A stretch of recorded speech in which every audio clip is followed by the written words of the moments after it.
ભગવાન દરેક જગ્યાએ પહોંચી શકતા નથી, એટલે જ તેમણે માતા પિતા અને ગુરુનું સર્જન કર્યું. આજના ગુરુ પૂર્ણિમાના દિવસની સૌને શુભકામનાઓ.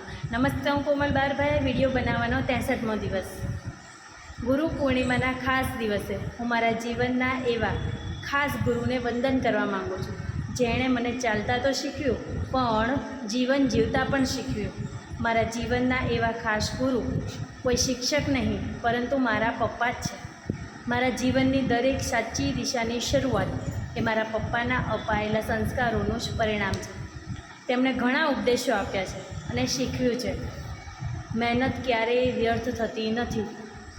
સાચા રસ્તે ચાલવામાં ભલે સમય લાગે, પણ જીત હંમેશા સત્યની જ થાય છે. અને સૌથી મહત્ત્વનું, જવાબદારીઓથી ક્યારેય ભાગવું નહીં. એમણે ક્યારેય એવું નથી કહ્યું કે મારા જેવા જ બનજો.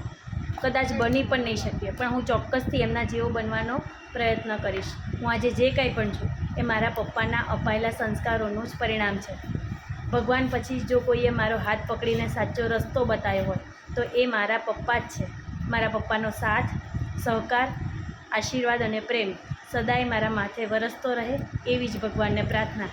મારા એવા પ્રથમ ગુરુ મારા પપ્પાને કોટી કોટી પ્રણામ.